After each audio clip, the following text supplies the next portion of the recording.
the body will produce fibroblasts, the body will produce more collagen, that will change the kind of tone of your skin.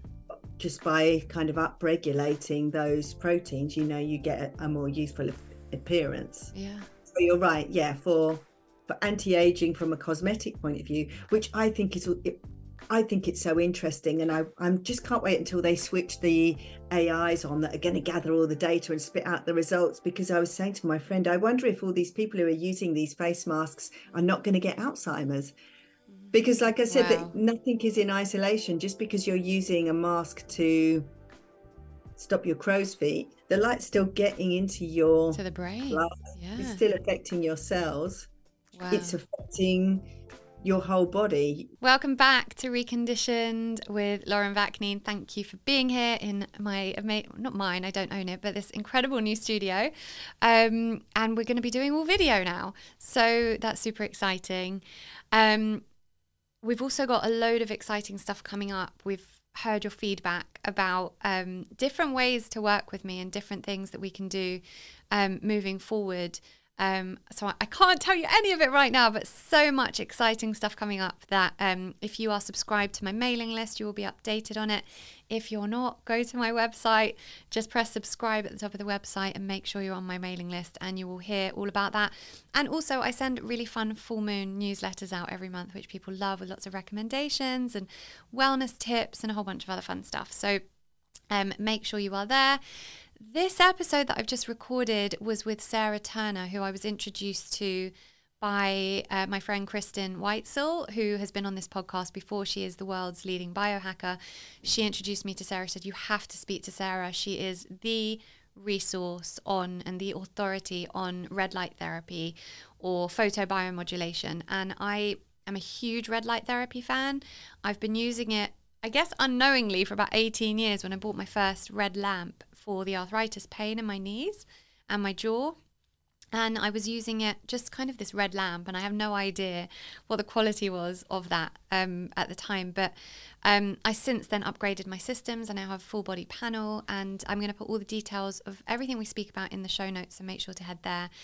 But Sarah gives us the real insights and some stuff that I hadn't heard before about photobiomodulation, including how it helps. She's an expert on brain wellness. So she was talking specifically a lot about neurological conditions, so Parkinson's, dementia. Something really interesting she spoke about was autism and ADHD in children, and how red light therapy can help that. So if that is something that you are managing right now, which I know a lot of parents that I speak to are, definitely an episode for you. We also speak about a whole bunch of other wellness hacks with photobiomodulation and different conditions that it can help and treat. I know personally I've used it for wound healing. I use it to keep myself super young. And we talk about that. We talk about collagen production, immune function, and a whole bunch of other stuff. So excited for you to hear this episode. As usual, if you enjoy this podcast, please leave me a review, give me a 5-star rating.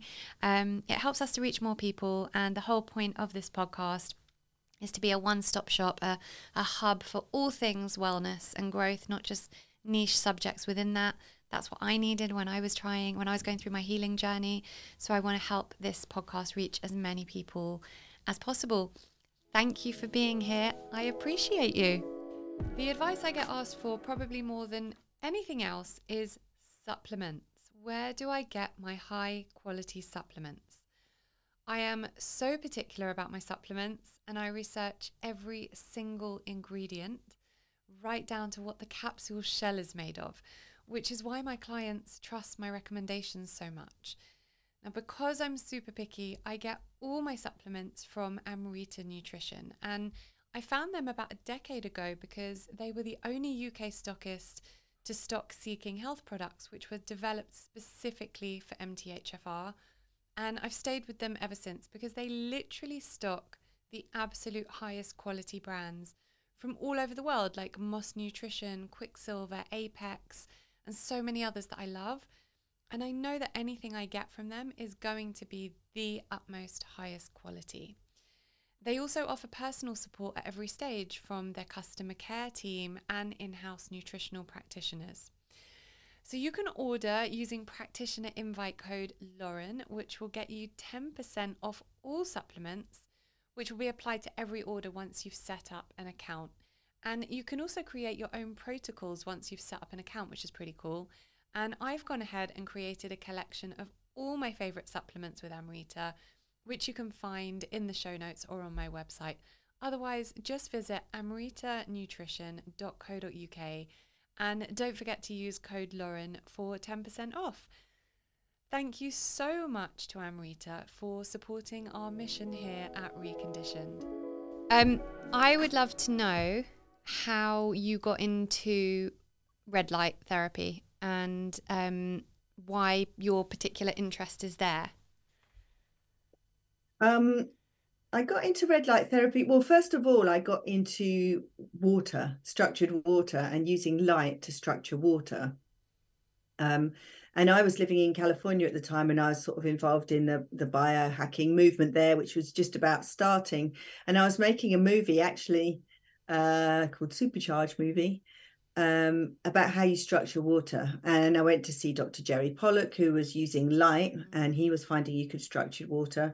And that kind of led me on to think, well, if you can structure water, you know, our brains are more or less water. What are people doing to use light on the body? And that kind of sent me down the whole path of looking at photobiomodulation as a science. It's so funny because I was just listening to a podcast today with Gerard Pollack, and I'm fascinated by anything water related. And actually, I knew you do all the red light therapy and the photobiomodulation, and I had no idea that you were so into the water. I'm really it's amazing because when you say to people, I'm so interested in water, they're like, what's to know? It's like hydrogen and oxygen.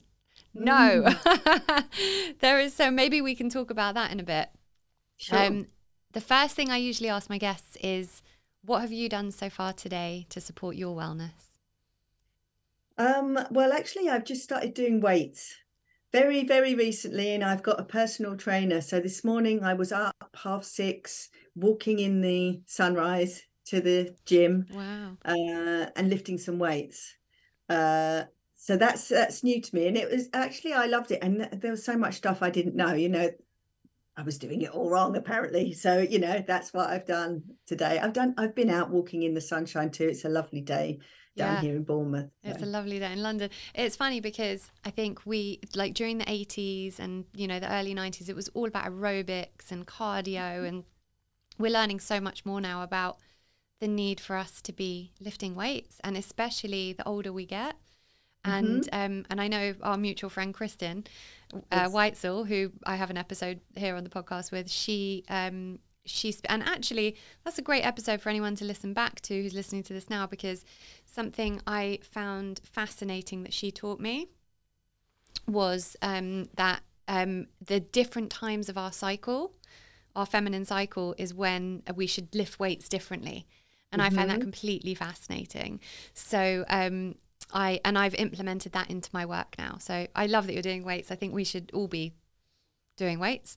So yay. So Sarah, I'd love to know more about how because you've got quite a lot of qualifications and a great background, a great history to what you do and how you got into it. So I know you've just told us a little bit. I'd love to know more about your background and what brought you specifically to everything you're doing now, and yeah, just everything to do with how you came to what you're doing. Sure. Yeah, my background, actually, I started off in fairly conventional science, and I started my career actually in pharmaceutical research.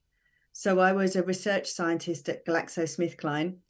And while I was there, I was on a task force, a group of scientists that went around trying to solve problems that came up during the research process.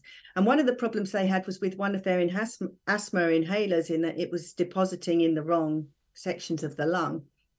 So we set up this task force, we were looking at it, and what we found was it was an electrostatic effect because of the way that the foil was sticking to the plastic on the delivery device.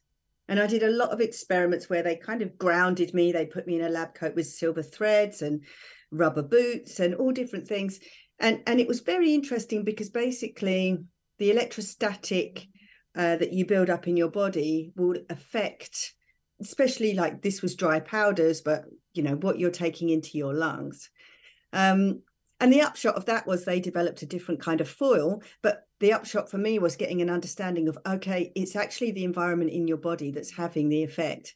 And probably for a lot of people who are on that drug, the best thing would be for them to go out and ground every morning, and they wouldn't have had the effect. Amazing. So of simple. course, that doesn't sell more drugs. So, Glaxo weren't too interested in that theory, but it led me to go on to think, okay, I need to look at a more holistic approach to health, not just the conventional drug model, because it became obvious, if it's something as simple as grounding can have this profound effect on how these medications are working, there's something to actually changing our internal environment and to have a greater effect. So after that, I went on to study nutritional medicine, because to me, that was kind of the next logical step.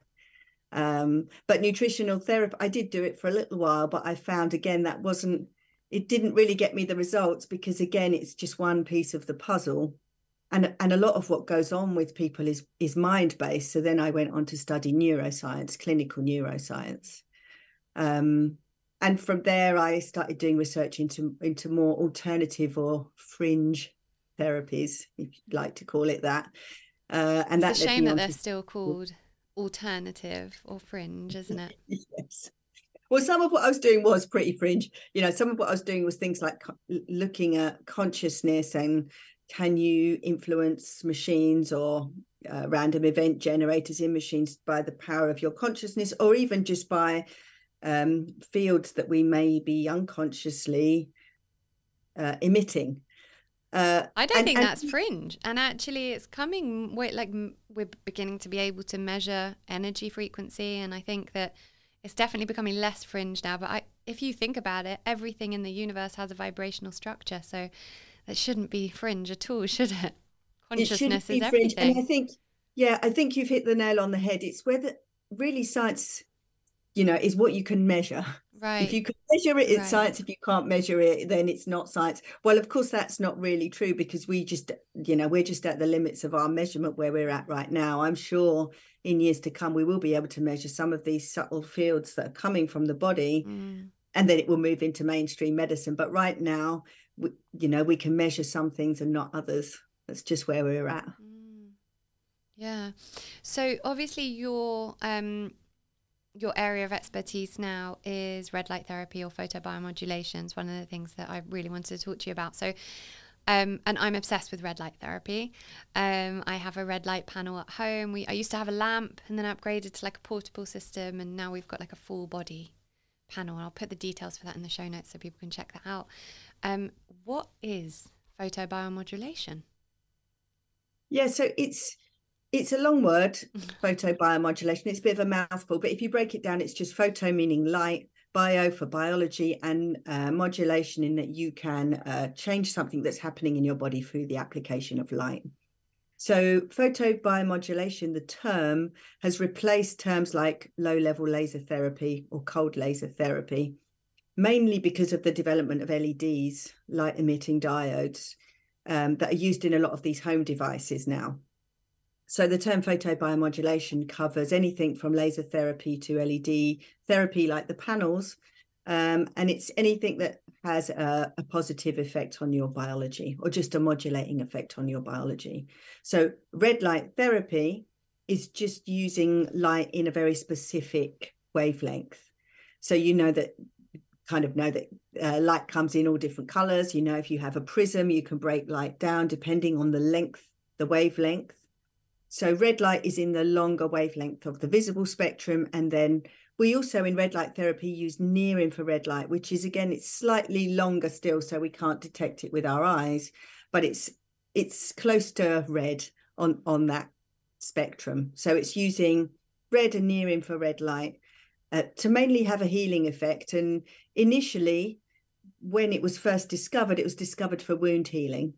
And then they discovered it could be used for pain. And now, because of the mechanism of action, we know that it has multiple uses. And broadly, it has a very positive effect on wellness. So that's why a lot of people like yourself have these panels and things that they use every day.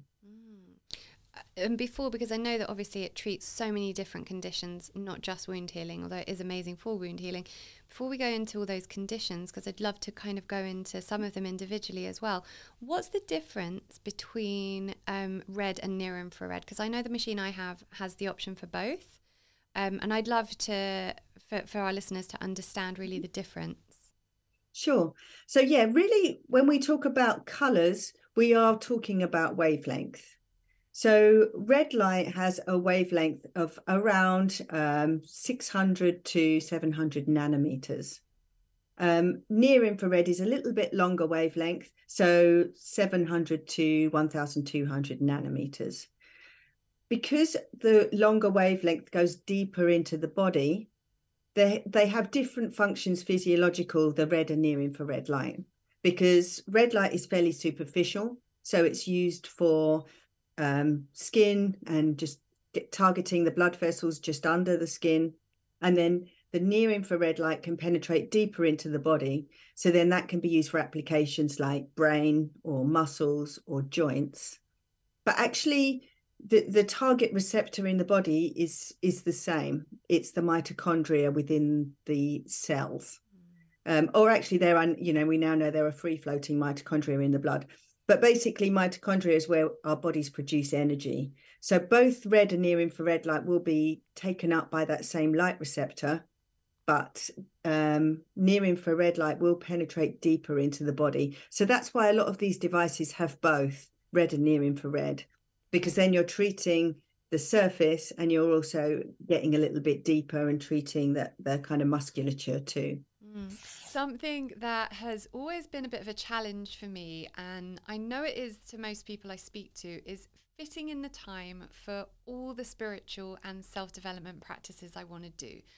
I'd like to meditate and do breath work and yoga and walk in nature and connect with my guides and journaling and so much more, all the things every day. But we can't do all the things every day. I'm a mum, I run a business, and even as someone who really does put this stuff first, it's pretty impossible to fit it all in. So the one thing that's really helped me over the past year is the SENSATE.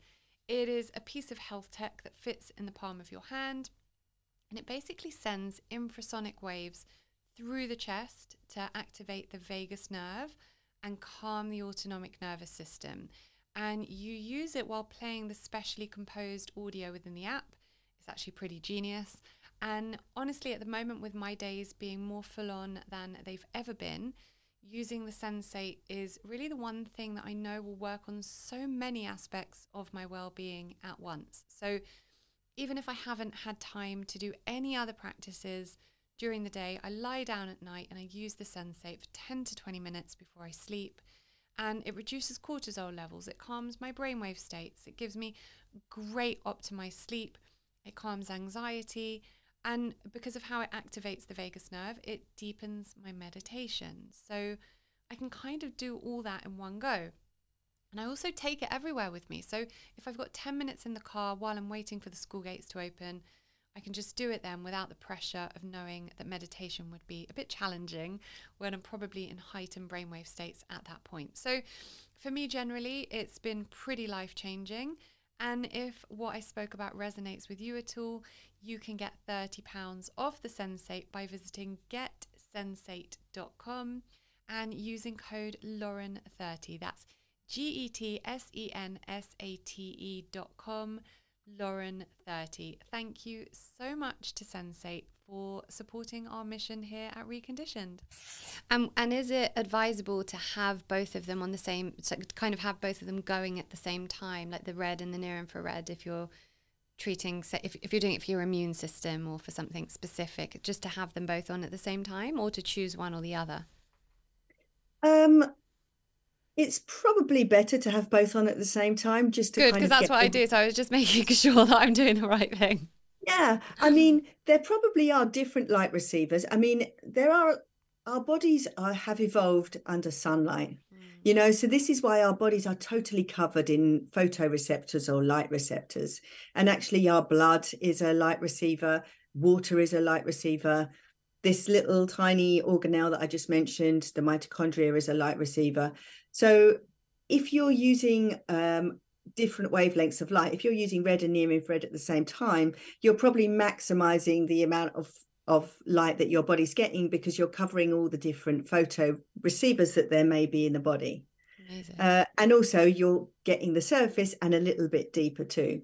So yeah, it's good to kind of hedge your bets and use red and near infrared light together. You know, there's no reason why you wouldn't do that.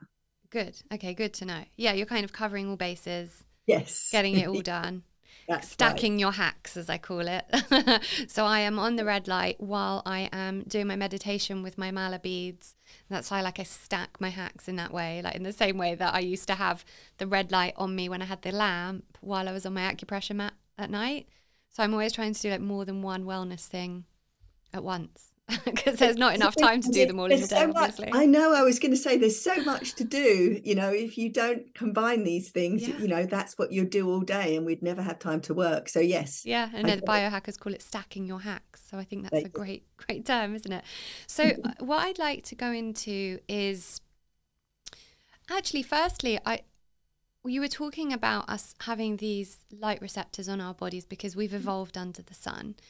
And in the last 100 years, we are sedentary, indoors, not seeing the sun, surrounded by artificial blue light. And how is that affecting us in itself, just without actually having red light therapy? Can you tell us a bit about how that's impacting us individually and also kind of from an evolutionary perspective?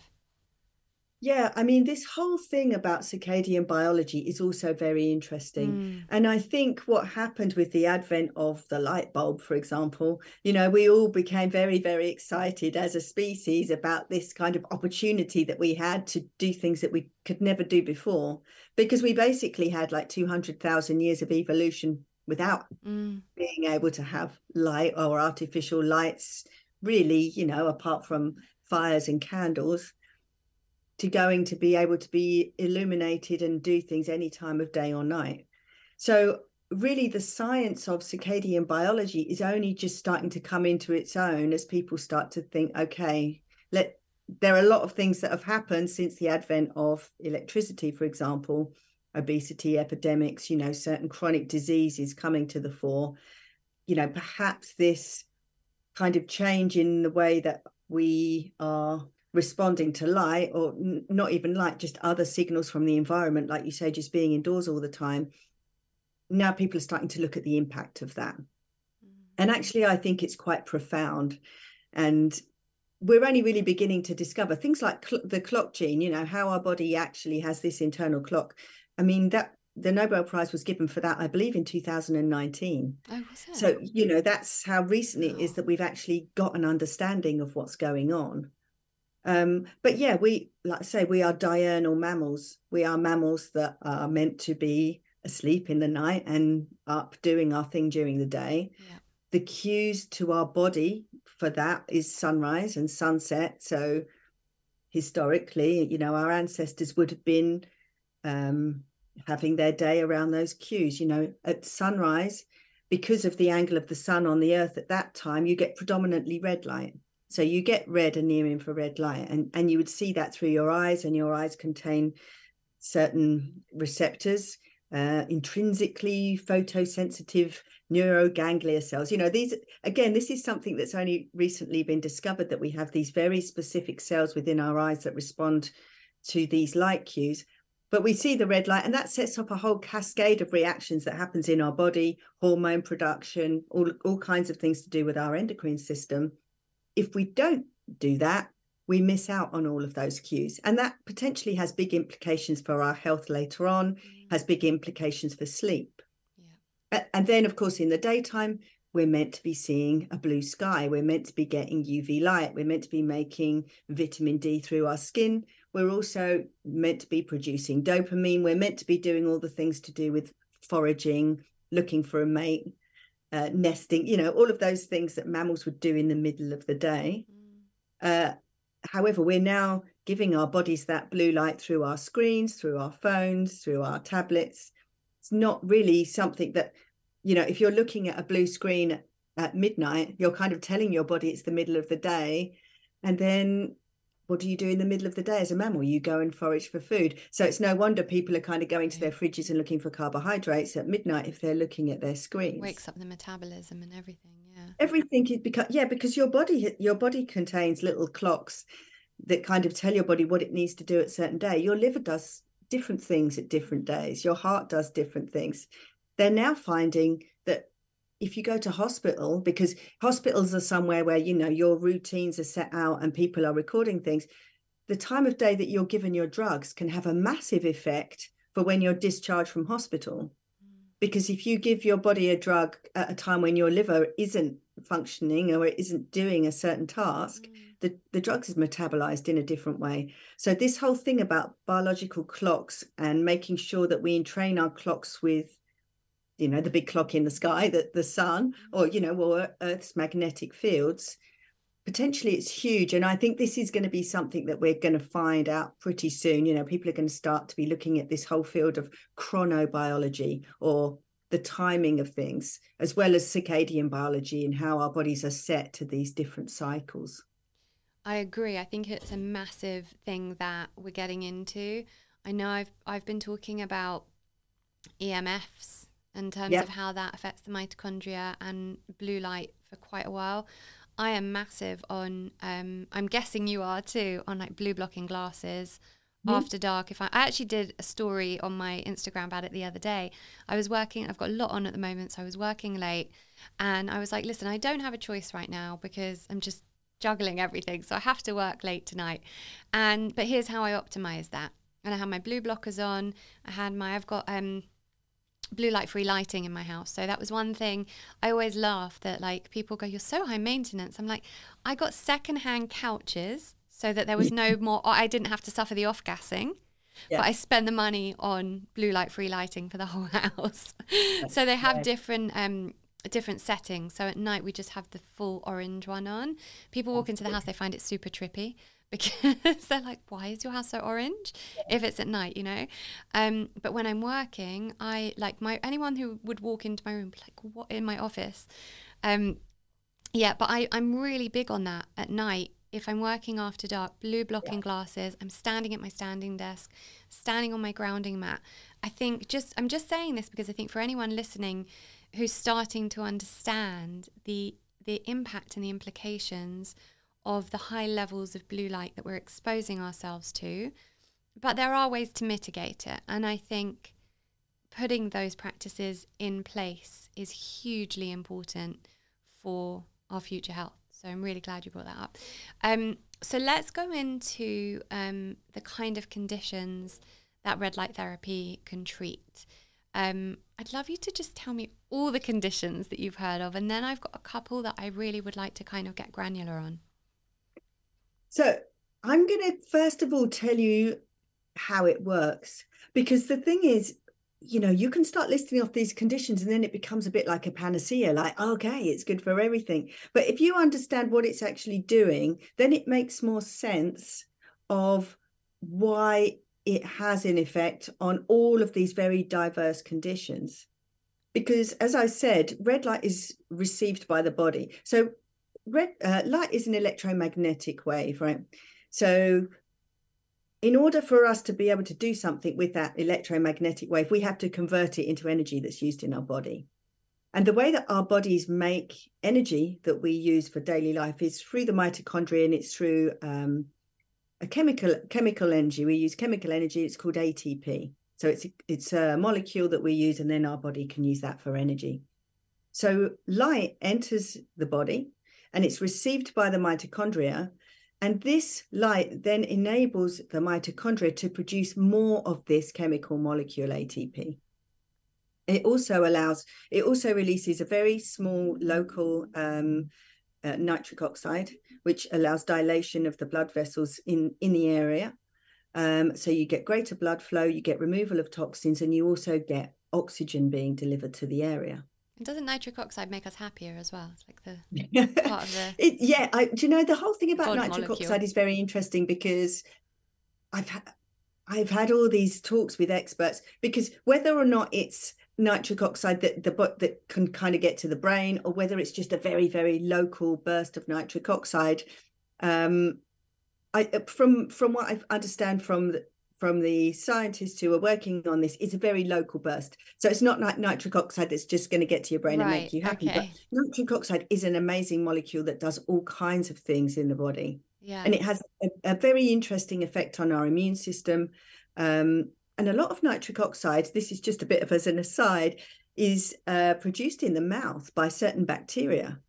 And so one of the ways that people reduce their nitric oxide and actually reduce their immune system is by using mouthwash, because you can kill the microbiome in your bacteria. mouth. Yeah, health starts in the mouth, right?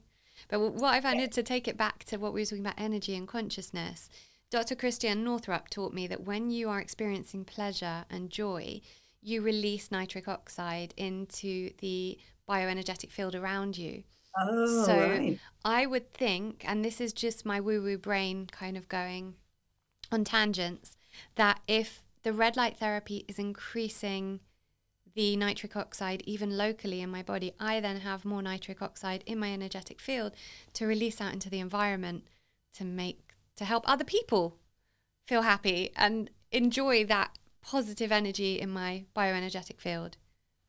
Yeah, there's so much going on, isn't there, with interactions and what you're actually putting off, because what you're saying is totally plausible, but also your energetic field, also whether what your redox potential is, how charged you are, what electrostatics you've got.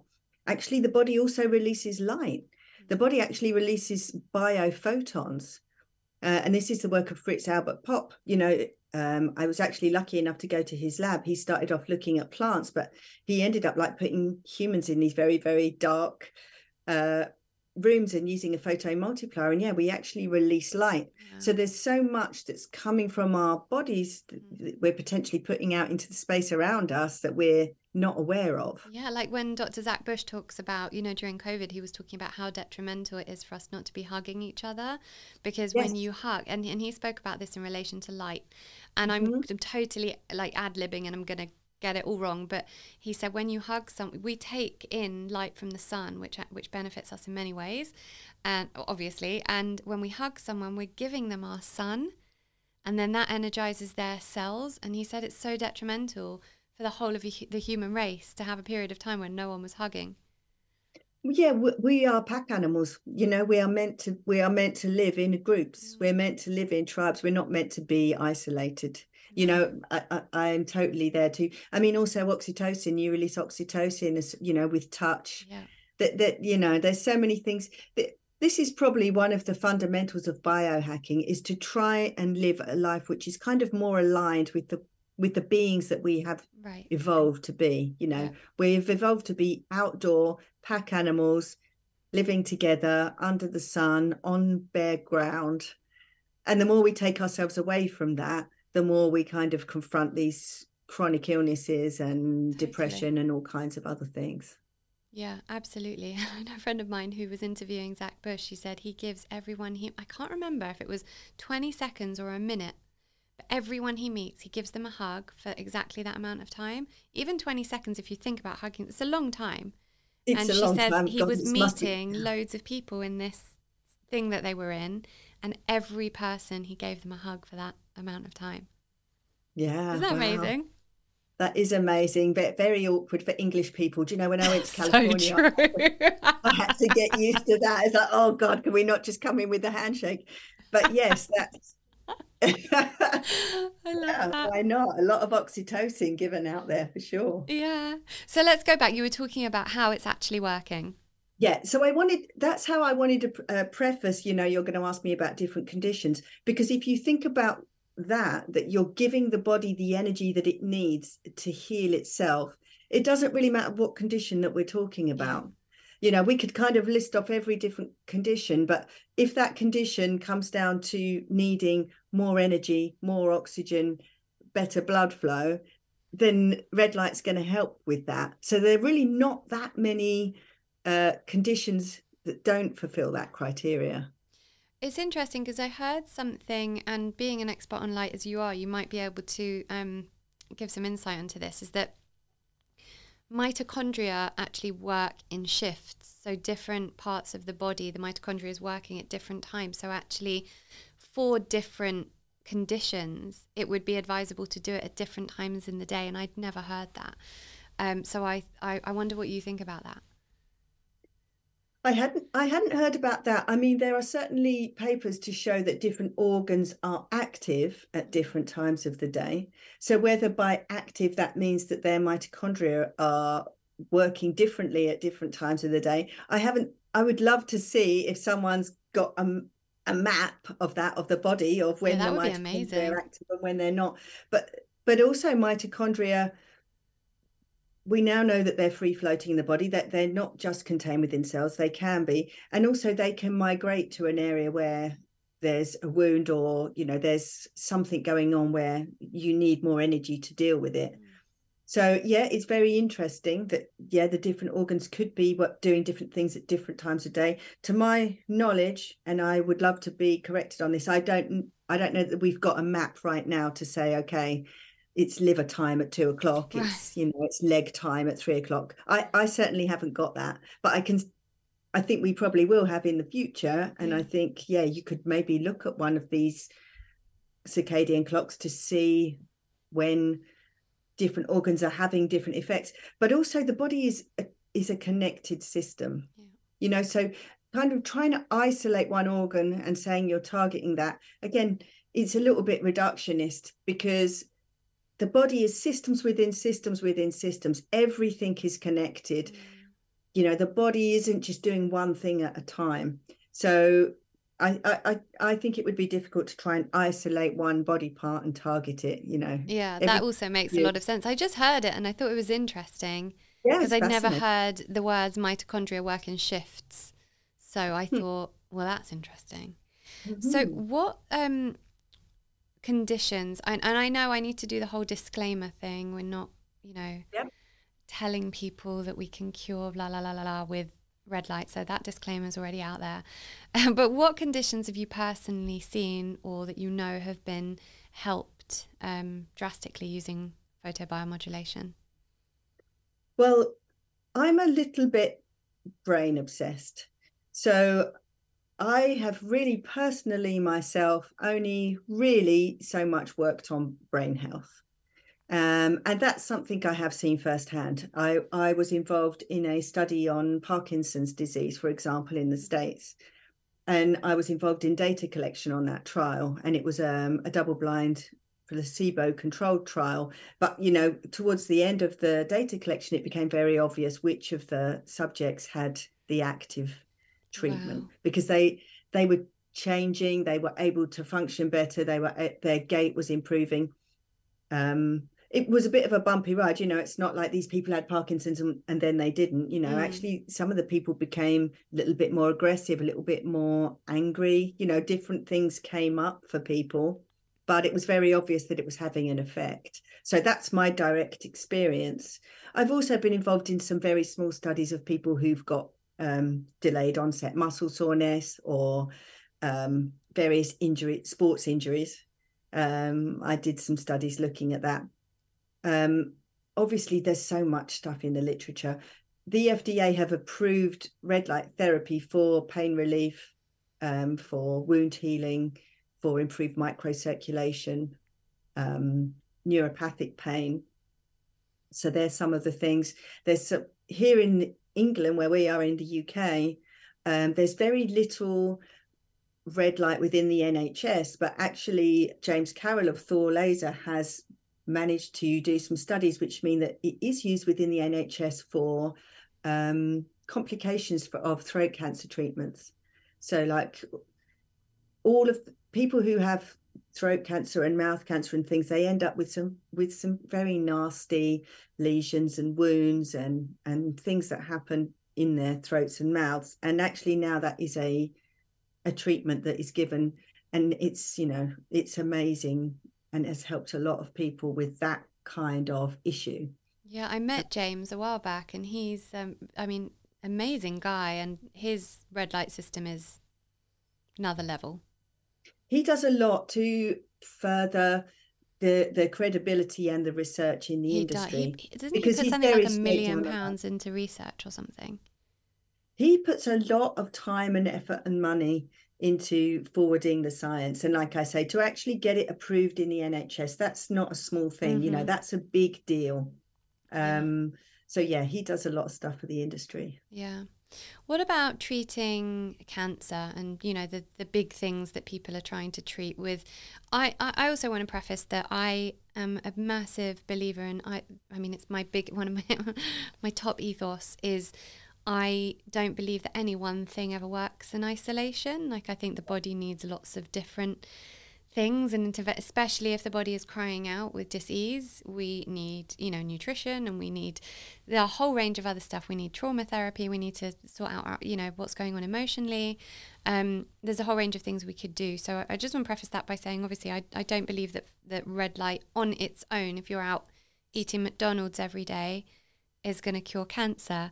But how does it work with cancer? And do you know of any, you know, have you heard of or seen any studies or anything where it's, where we've seen that it has helped different sorts of cancers? Sure. Well, I also want to preface whatever I say with the caveat, I'm not a medical doctor. It's annoying we have to do that. I'm not a medical doctor. So the thing with cancer is cells which are multiplying out of control. And we know that red light therapy helps stimulate cell growth. So cancer is one of the conditions where most people who are using red light would be understandably cautious, especially if you've got an active tumor, because the red light therapy is enhancing blood flow. It is stimulating cell growth. And so I think at the moment, people, it hasn't been found in a research situation to enhance cancer growth as far as I know. However, the potential is there because it is helping cell growth. So I would never recommend that anybody uses red light therapy if they have active cancer. That's so interesting because, and this is why it's so interesting speaking to different people, because from what I've heard, you know, red light therapy is a great tool when you're healing cancer, especially if you're kind of going down the holistic route and doing all the other things. Yeah, and I think when you're on the recovery phase, then I think, yes, it is a great tool. And I think people would be using it. And I do know people who have used it in their recovery from breast cancer, for example. It's very good for the scarring. It's very good for wound healing. It's very good for supporting the immune system. I would just advise caution with people who actually know that they have active cancer, just for the reason I just said, that, you know, red light therapy will speed up metabolism and I'm for one, I don't know what effect that would have. And there may be oncologists out there who can correct me and say, no, that's not what's happened. And also, I think the more I speak to people who are involved in red light therapy in the research, what they're saying is that because red light has all these, actually it has quite some interesting effects in that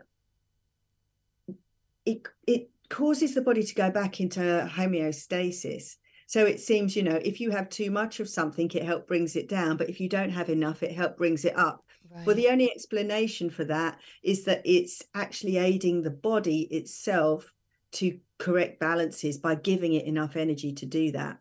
So if you think of it from that point of view, allowing the body to return to homeostasis, it could be beneficial for people who are dealing with cancer because it's helping the body return to that functional state. But no, I certainly wouldn't recommend it myself personally, because I think it's best to err on the side of caution. There are lots of other health modalities you can do if you have active cancer to get you to the point where you're then on the recovery phase. And then I would say, yes, definitely, it's a good tool. Excellent. I mean, I love that you've given that advice because that was not something I knew, and I think that would be really. It's important. It's important for people to know that. Why should someone spend money to have a red light panel at home? Yes. Well, again, it comes back to what we were talking about how we don't spend enough time outdoors anymore, and I think a lot of the beneficial effects of just having a red light therapy device for wellness is that you're mimicking the sun. You know, you're actually giving the body back some of those light frequencies that we just don't see anymore. And it's huge having that red light in your life, you know, having access to red and near infrared light it does seem to be hugely beneficial for general wellness. So things like the panels, they give, it's almost like a shower, you know, like a light shower. Immunity shower. Yeah. And you know, there are no known side effects that have been documented. Most people say they feel better after using it. We all know that we feel better when we're out in the sunshine, and it's a similar feeling. So, you know, for the sake of having one of these red light devices in your home, you know, it's a bit of a no-brainer not to utilize that. Totally. You know, if you have access to it. I mean, I use it for, originally when I first got my red light lamp about 18 years ago. I can't imagine it was a very good quality one at all. But it was red light and it felt good, you know, and that was for pain, for when the arthritis was still quite active, very active. And I would just put it on my joints that were hurting for 10, 20 minutes and it would feel great. More recently, I've been using it for healing the damaged my damaged jaw joint, but also wound healing, scar healing since my explant surgery. And I've got keloid skin, so when I scar, I scar. I mean, it's just, I've got scars all over my body that like bright red, you know, raised scars.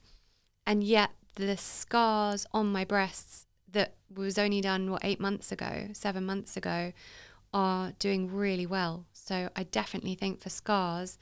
And another little anecdote is a friend of mine, because I use it basically just for general health and to have, you know, boost my mitochondria and just feel good.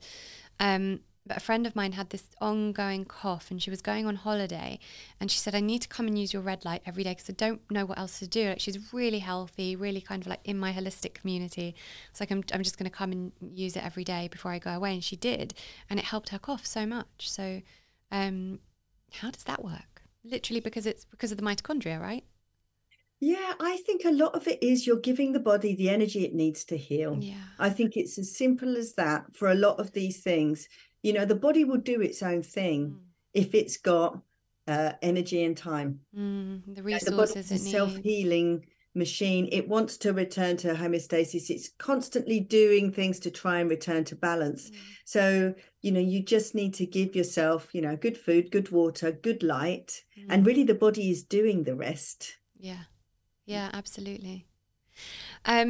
So another thing I wanted to ask is I'm conscious of how often I use it or how much I use it in a day.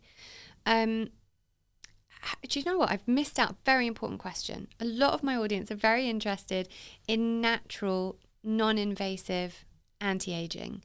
I don't really like the term anti-aging because we're all aging and that's cool, but graceful aging.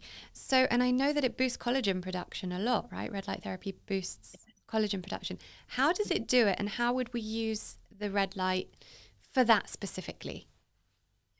For a cosmetic use, you mean? For collagen production, for kind of, you know, like wrinkles and lines and just keeping your face looking younger than it does. I mean, you told me your age the other day and I am shocked. You look way younger than I thought that you said. Thank you very much. And yes, maybe it is because I do use the red light, although I don't specifically use it for a cosmetic application, but you can buy like these cool masks, you know, that you can wear, and you can put one over your neck. I mean, and they utilize red light mainly because, as we mentioned at the start, red light is fairly superficial, but you can get quite a high dose of red light, you know, just using these LEDs on your face and neck. And these are just devices that you use like 4 or 5 times a day for 10 minutes a day. And it is literally, like you say, the body will produce fibroblasts, the body will produce more collagen, that will change the kind of tone of your skin. Just by kind of upregulating those proteins, you know, you get a more youthful appearance. Yeah. So you're right. Yeah. For anti-aging from a cosmetic point of view, which I think it's so interesting. And I'm just can't wait until they switch the AIs on that are going to gather all the data and spit out the results. Because I was saying to my friend, I wonder if all these people who are using these face masks are not going to get Alzheimer's. Because like I said, that nothing is in isolation. Just because you're using a mask to stop your crow's feet, the light's still getting into your To the brain. blood. Yeah. It's still affecting your cells. Wow. It's affecting your whole body. So as long as they're getting enough fat in their diet, I would say that that might have a well, because as you know, dementia is so affected by this lack of fat, isn't it? That's yeah, that's what you said. You need good food, good water, and light, and a little bit of exercise. It's so simple, but again, it's a message that we all need to hear many times. But yes, definitely. But even the light panels are good for the skin complexion. You know, you don't have to have one of these fancy masks. You can use the light panels just as well. Yeah. You just need to be quite close, you know, so that you make sure that you are actually getting the light, because light travels in a straight line. It's like an arrow. So if you have a device that's kind of square onto you and you're quite far away from it, a lot of the light will just bounce off. Right. The best thing to do, and why people use the masks, is have something that curves or contours to your body. Okay. Then you're getting the full dose of the light. Right. If you know, you're trying to direct it onto your face or onto your neck. And is there a time where is it dangerous if you get it too close? Is there kind of an amount of inches or millimeters that you should keep between? Because I know we have our panel over like a massage bed. So instead of having it upright where we sit in front, we lie underneath it. So, and we kind of kept adjusting the height to make sure that it wasn't too close, but they wasn't too far away. So is there a specific measurement that you recommend? The dose of light that you get very much depends on the output of the device that you've got. So, but also the distance that you are away from it. So I always recommend having it as close as you can possibly stand. You know, right. I mean, like we were talking about James Carroll, I mean, his big bed, you actually lay on it, you know, you're actually laying on it. And like the device that I've developed, you know, you're pushing the LEDs up onto your skin and you're pushing the pad flush totally to your skin. So you want to have the device as close as you can possibly stand it. But if you've got a very high output device, obviously, you know, you can have it a little bit further away. So it's all about how big is the device, how much surface area, you know, what is the wattage output, and how is it contoured to your body. Right. So how often should we be using it? And can you do multiple body parts in one day if you've got a smaller machine and if you've got a full body panel like me? So if I've got my head underneath it, it just goes up to just before my knees. So if I wanted to do my legs, I have to do it a separate treatment. So how often should you or shouldn't you do it? It's like anything, you can overdo it. You know, it's like exercise, you know, it's really good to do, you know, 50 squats, you know, over the course of a day. It's not good to do 50,000 squats, you know, you have to moderate what you're doing. But I think for most people, like 10 minutes, like on each body part, so you might do 10 minutes on your top half, 10 minutes on your bottom half in a day, is a reasonable dose. And doing that 3 times a week, you know, you're getting a good dose. It again, the comparison to exercise is real, because your body will also develop a tolerance to the light. The more you use it, you know, the more your body can utilize the light. It's like growing a muscle. You know, your body will produce more mitochondria, or produce more light receivers, so that you can handle more light. So you really have to use yourself as a guide. Some people are very photosensitive and some people aren't, you know, and if people have been using panels for years and years, you know, it's probably fine for them to be under it for 20, 40 minutes. If you've never used one before, you might want to just start with a couple of minutes at a time and see how you feel. I think it's quite individual, but for most people, you know, 10 to 20 minutes of a reasonably high power, and I would say like 30 joules per centimeter squared, something around that. You could use it a couple of times a day. You could use it once a day, like 3 or 4 times a week. That's what I do. I do about 3 or 4 times a week. When I was really trying to heal the jaw, I was doing it every day, 10 to 15 minutes directly on my jaw once a day. So I was kind of just using my intuition on it. But obviously, I think it's important that people have the right information about anything that could potentially, you know, harm them. I'd love to hear about the SeraThrive. Yes, so this is a device that I've kind of come up with in response to doing the study that I told you about earlier, the Parkinson study, because that was, a big old heavy device. And I thought, no, there needs to be something that people can use at home. And I was looking around, couldn't find anything. I mean, actually now there are a lot of devices. I should have just waited. But in the meantime, I actually have partnered up with a Dutch company, and we've developed a device that can be used at home. So the SeraThrive device, I'll show you. I've got one here. This just goes across the forehead, and that enables the light to get quite close on the forehead. Oh, wow. Because one of the things I wanted to do was to avoid hair, because hair actually reflects light. So if you've got loads of lovely hair, if you're putting the light there on your head, it's going to reflect off, and it's going to do all kinds of things where it's not going to penetrate your skull. So I think for a brain application, to get it on that kind of place on the frontal cortex where you haven't got so much hair is important. I also have another light that goes at the back to kind of get that cerebellum, or the movement center of the brain. Wow.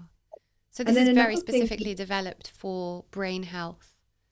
It's specifically for brain wellness.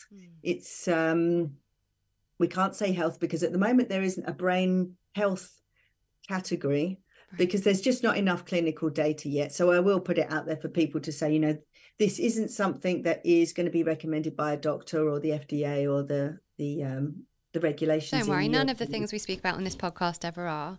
But in 2050, everyone will be using those things. So it's all good. I hope not so far into the future, because there are some people doing some fabulous results, fabulous data right now. That there are lots of groups looking at red light for all kinds of brain health conditions, especially the dementia and Parkinson's and autism. But at the moment, we're still in the research phase of that. But also what I found when I was kind of doing this research is because the body is so interconnected, especially like the gut-brain axis is such a big deal, that this device that I've got, it also has a pad. This is like the back of the pad that goes on the guts, the abdomen. Oh, wow. So you do it at the same time? Do it at the same time. So you're really supporting that gut-brain axis. That's right. There is such a connection between the gut and the brain. And funnily enough, if you think about the neural pathways between the gut and the brain, there's a lot more information going from the gut to the brain than the other way around. So the gut is sending messages all the time to the brain. It's telling it, about what's going on with the microbiome, how it's digesting the food, send more immune cells, whatever's going on. So targeting the gut to get to the brain, to me, seemed like a good idea.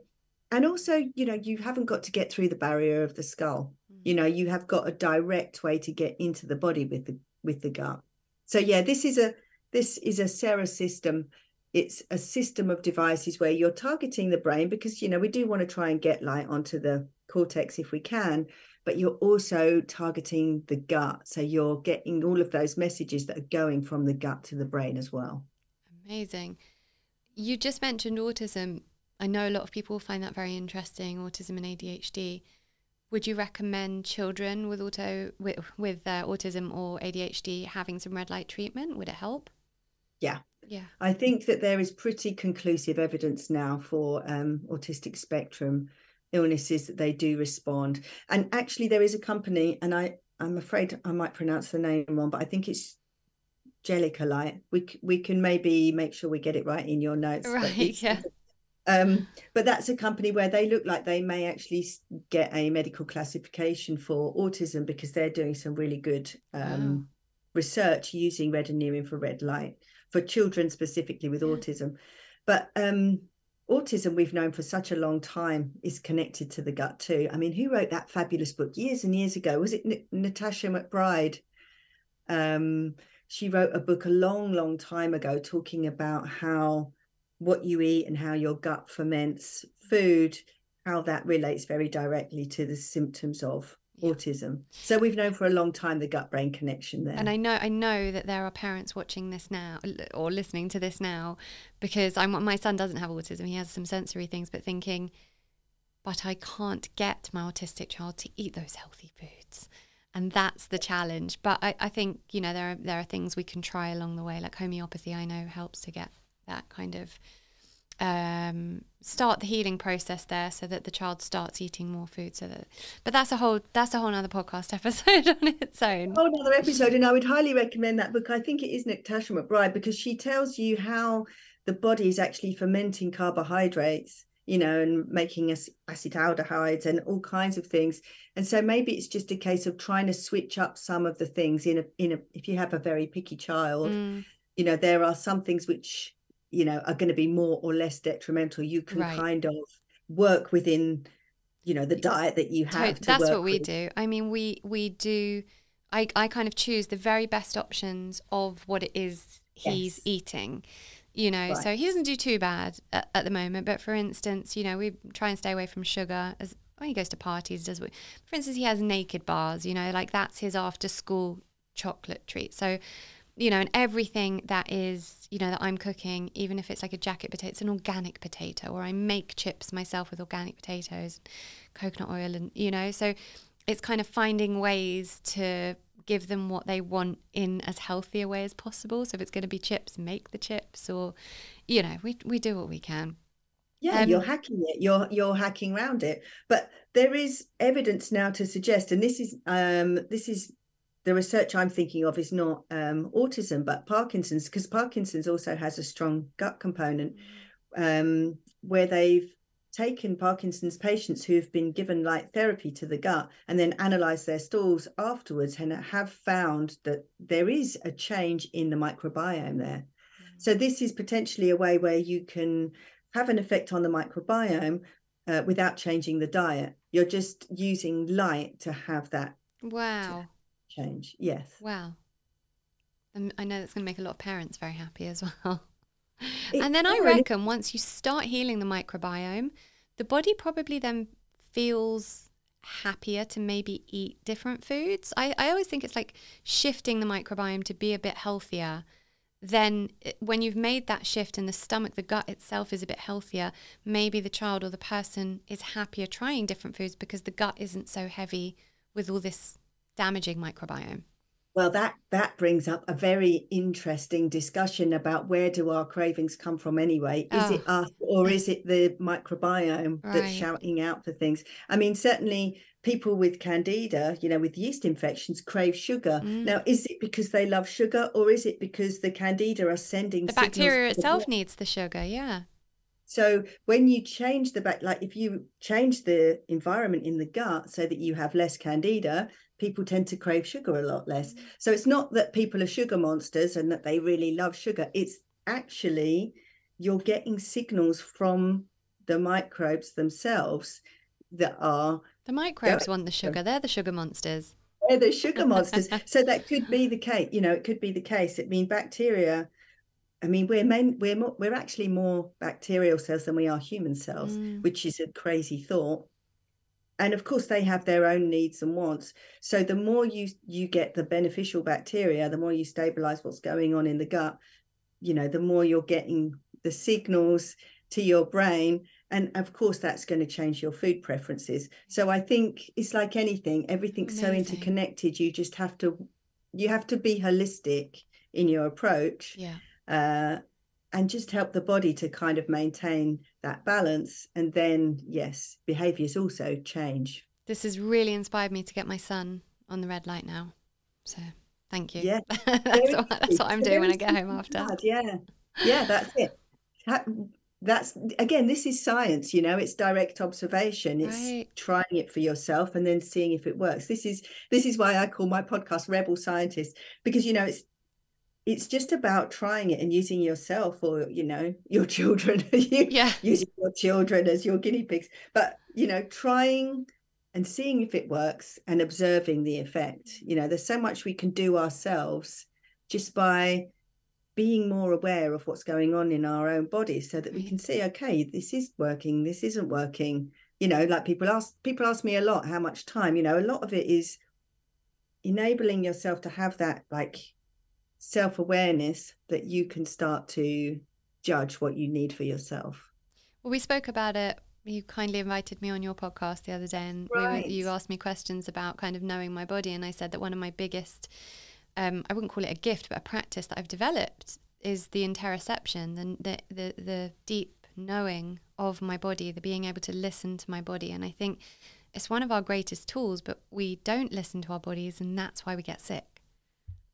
Yes, and you've developed yours. You've kind of gone through a lot of stuff, and you've had a meditation practice. But I think a lot of people are out of touch with their bodies right now, and maybe that does come from this kind of more artificial world that we're living in. It doesn't foster that kind of relationship. Being outside in nature and seeing animals and seeing waterfalls and things does foster that kind of connection in our brain. But, being indoors all the time, watching telly, kind of that more robotic way of living doesn't foster that. It is something that we need to relearn. Yeah, totally. Yeah. Before we head off, have I missed anything? Are there any like massive things about red light therapy that I haven't asked you? No, I don't think so. I think we've covered a lot. The only other interesting thing that we haven't covered is that you can also modulate the red light signal to entrain brain waves. And again, that's a whole other topic, but we do know that our brains are oscillating at different frequencies depending on tasks that we're doing. And sometimes, specifically for different conditions, but also in our own day-to-day, we get stuck in brain states, and so our brains are oscillating at a state that might not be useful, like we kind of get stuck in a daydream state or a procrastination state, and we're not getting out of it. So with devices like the Sarah system, you can actually pulse the light in certain frequencies, which can help to entrain the brain into other mental states. Wow. So you can, like, for example, a gamma frequency, which is 40, has been shown to be very, very beneficial for people to get into a more focused state if people are having trouble focusing and things. So I think that's very interesting. Using light, not only are you providing energy, but you can also, by vibrating the light or modulating the signal, you can change brain states in that way too. So people who tuned in today and were like, red light therapy, okay, what can it do? Yeah. And they're mind blown right now. Okay, I do a little thing called All About You, which is a little rapid fire round. So I just have a couple of questions for you. And the first one is always the same. Wellness is? Homeostasis. Oh, really is. One wellness practice will optimize your life for years to come. So something that you do now that will, it's probably red light therapy, but is there anything else? Actually seeing the sun first thing in the morning. Right. What I like about that answer is that because a lot of biohackers, and I guess, when you become reliant on a product or a therapy, we forget the need for the actual natural thing that's giving us life. And I think that, it's so important to actually have the natural sunlight do the red light therapy, but get in the sunlight. For sure. Last one, what books are on your nightstand right now? Well, I've become incredibly obsessed with AI because I've been using this chat GDP thing, and it's just so fascinating. So I'm just reading a couple of books about AI. And then someone gave me another book, which is a Neil Seth, a book about consciousness. So that's the physical book that's on my bookshelf. But yes, I've been reading a lot of AI. I've been reading a lot of AI fiction, actually, because I find the topic a bit difficult from a technology point of view. But if you can start to kind of understand it in some of these fiction titles, then you can get your head around a bit. But yes. Yeah, something I've been holding off on, the chat GDP. I'm just not ready to go there yet. Oh, really? Yeah. Yeah, I'm on it for hours. Oh, wow. Oh, maybe I'll have to check it out. Sarah, thank you so much. It's been, I've been completely, no pun intended, enlightened by this chat. We'll put all your details in the show notes. Anywhere else you would like people to know about, to find you or Sarah Thrive? Yeah, it's just sarahthrive.com. It's spelled CERA. Sarah Thrive. And then I'm on all the socials, so people can find me anywhere, and I'm always open to any questions, or I always respond to any messages. I always respond myself. So brilliant. Thank you so much. Hold no up. problem. Thank you so much for choosing to listen to Recondition today. From all the 800 million podcasts in the world that you could listen to, you're here, and I appreciate everyone that takes the time to listen to this podcast. Make sure to head over to my YouTube channel, because all these episodes are now fully videoed and you might enjoy watching them there. And I'd be so grateful if you could subscribe on Spotify or Apple, and maybe even leave a review. And better still, if you could share with friends and family who could benefit from the content. Let's share the love so that everyone can understand how to use an integrative approach to life and health. And for more free resources, visit laurenvakneen.co.uk.